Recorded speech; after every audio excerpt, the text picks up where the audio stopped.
So I came across this video while I was driving, and I did not know that the Undertaker was a Christian. You know what I'm saying? I honestly I didn't expect him to be a Christian based off of his person as a wrestler, but he's actually a Christian, and he actually has a really dope story of how he became saved and how he actually got to like really know who God was. And so we're gonna go ahead and check out his video real quick. It's a 5 minute video. We're gonna talk about it. And man, this is actually pretty dope. Like I was taken back by this, and it's really dope when you can see someone who is a celebrity who actually gives their life to Christ fully, and it's not like one of those half Christian people. You know what I'm saying? Those ones that like they're in the world, but they're not really in the world. You know what I'm saying? So let's go ahead and check out this video real quick and see what it's talking about, and then we'll talk about it from there. So let's go ahead. So you meet this beautiful woman. You have a gorgeous family. Tell us a little bit about your spiritual pilgrimage, because you are an active part of Pastor Mac Richard's church in Lake Hills. Where's Pastor Mac? Mac, where are you, Pastor? Pastor, are you here? There's his better half is over here. It's better. Oh yeah, she's my first cousin, Julie Stan. She is Let's this hear girl. it right Yeah, there. let's hear it. Julie Richard. Yeah. In the house. Yeah, in the house. I've always had, I've always knew and believed in God. I just didn't lead my life that way. Yes. So he always has been a Christian. That's dope. That's dope. I did not know that. I didn't expect that, man. That's crazy. He's always been a Christian. I've never put a lot into being a celebrity. That just kind of flies right over my head, because that's just not really who I am. Yes. But as you can imagine, you get exposed to a lot of different things, because of what you do. And, I lived a pretty excessive lifestyle. So she says, would you please just come to church with me one time? I'm like, babe, look, I'm going to walk in there and the rafters are going to start shaking.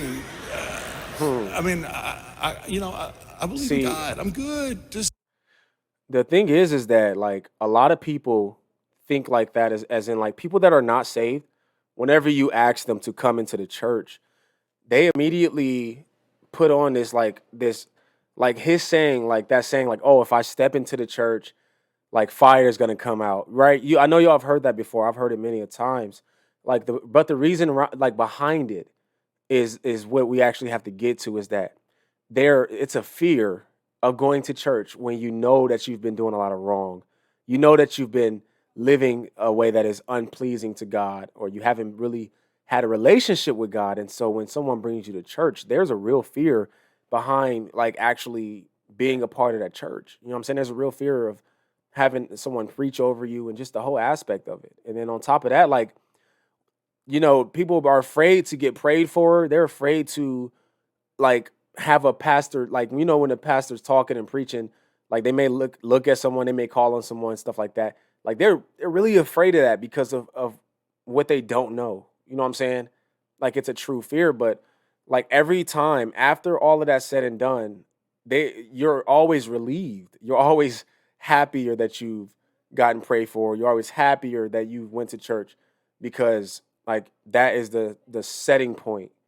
You know what I'm saying? That's a setting point for being saved. Like that's a setting point for a whole like turnaround of your life. And so, but I hear that all the time. Like, man, if I step into the church, this is gonna happen. It's all fear based, but it's a lighthearted like laugh, but it's a lot of fear behind it. So I don't want to, it's not going to work.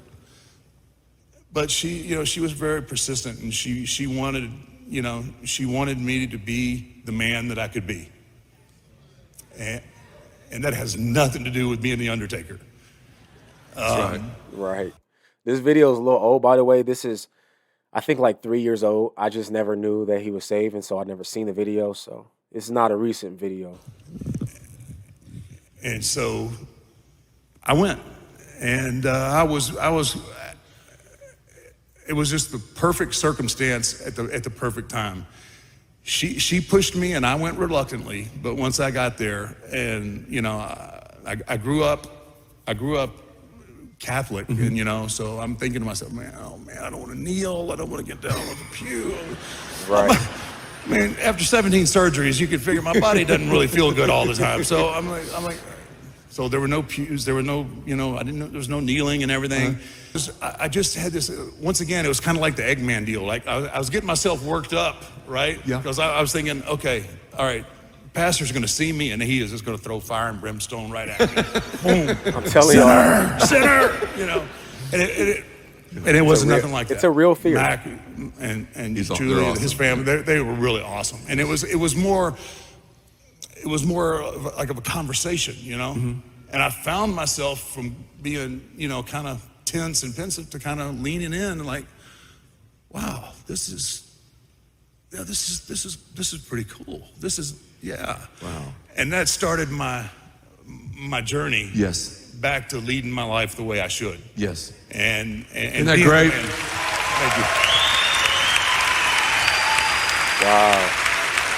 I don't want to put words in your mouth, but I believe you were telling me like how you knew about God, but then that personal relationship, that was that trigger. Yeah, absolutely. That was, I wouldn't have been able to give you, I wouldn't be able to recite any kind of scripture whatsoever that first day. Yes, I knew there was, like I said, I was raised Catholic. Yeah.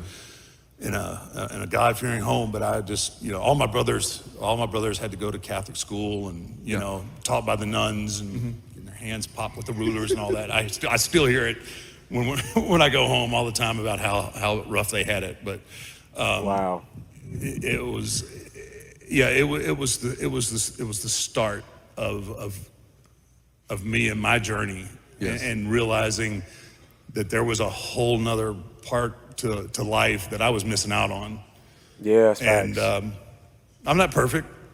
Nor am I. No one's perfect. No one I here get is that. perfect, Mark. I get that. I mean, I'm still, I'm still in my process. Yes. I'm getting there, but I spend, I spend a lot more time these days reading my Bible and no. Excellent. That's what's up. That's what's up. I mean, him saying like no one's perfect, to me that sounds like he's trying to say like I'm still a sinner. I still have issues, which I guess, I mean, we all have issues and we all have fallen short of the glory of God. But he has to understand the fact that like we're saints now.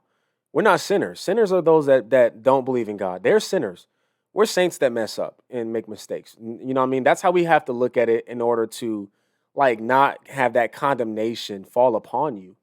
You know what I'm saying? Satan can be very cunning in how he causes us to feel very bad when we do wrong. But at the end of the day, we still have to understand that there was a reason Jesus came, and that was to save us. And so even though you might be saved, like as far as like, yeah, you're saved because you believe in Jesus, like you're still saved even if you sin.